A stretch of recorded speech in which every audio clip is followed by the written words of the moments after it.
Hoje a gente vai fundo em um dos reencontros mais emocionantes da Bíblia. É uma lição poderosa sobre como a humildade e o perdão podem de verdade curar feridas que parecem que vão durar para sempre. Vamos falar sobre Jacó e Esaú, lá em Gênesis 33.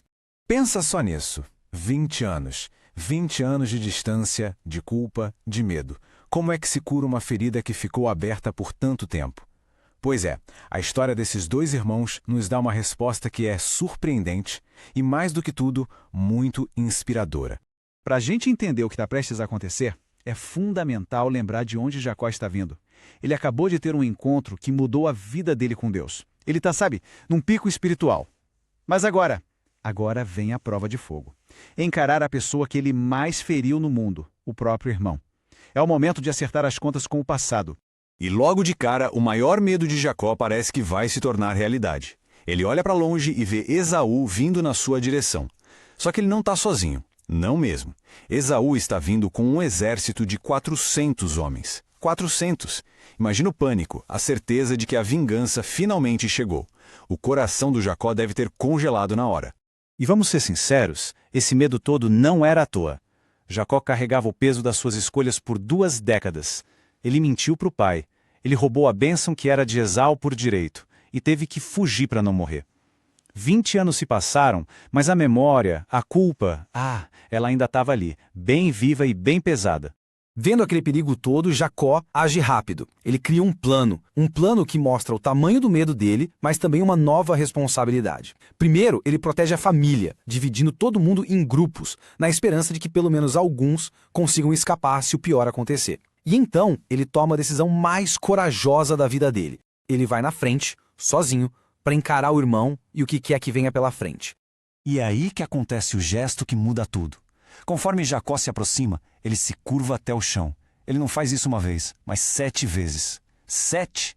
Na cultura da época, um gesto assim era algo extremo, reservado para reis, para divindades. Era o sinal máximo de submissão, de honra. Jacó não estava só pedindo desculpas, ele estava se humilhando por completo, reconhecendo a posição do irmão que ele enganou. E a reação de Esaú? É a maior virada de roteiro que se podia imaginar. Jacó esperava a vingança, mas o que ele vê é Esaú correndo na sua direção. Ele esperava um confronto, mas o que ele recebe é um abraço apertado. Ele esperava sentir dor, mas o que ele encontra são lágrimas de alívio. Esaú corre, abraça, beija o irmão. E ali, os dois, separados por tanto ódio, choram juntos. Esse momento é, uau! Ele mostra o poder absurdo do perdão. 20 anos de medo, de ressentimento, de culpa, tudo isso simplesmente desaparece, some, numa fração de segundo. Aquela ferida que parecia que nunca ia fechar, cicatrizou ali, na hora. Mas como? Como isso foi possível? Como um coração tão ferido se abriu para um perdão assim, tão completo? A resposta vai além do gesto de Jacó. O texto dá a entender que algo maior estava acontecendo. Deus já tinha preparado o coração de Esaú muito antes daquele encontro.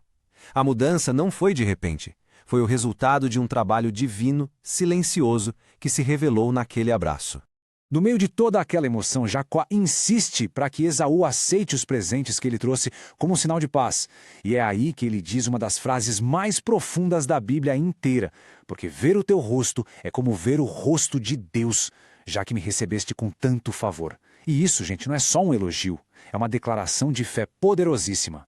Vamos pensar um pouco. Jacó tinha acabado de lutar com Deus, de vê-lo face a face. E agora, quando ele vê o perdão e a aceitação no rosto do irmão, é como se fosse a prova final de que ele também foi perdoado por Deus. A graça que veio de Esaú foi um espelho da graça divina. Foi um milagre aqui na terra que confirmou a paz lá do céu que ele tanto precisava.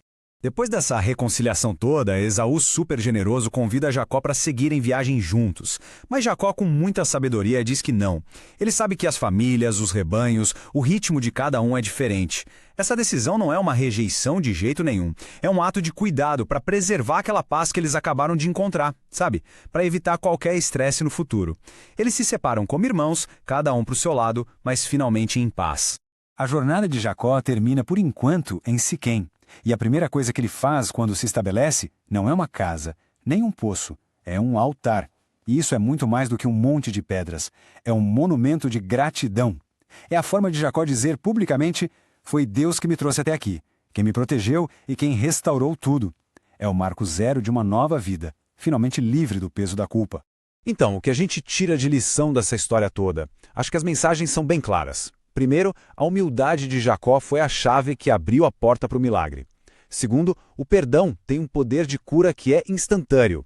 E por fim, a história toda é a prova de que Deus pode sim restaurar até os relacionamentos que a gente acha que não tem mais conserto. E isso tudo nos leva a uma pergunta, a uma reflexão final. Essa história não é só sobre o passado, sobre eles. É um convite para a gente olhar para dentro.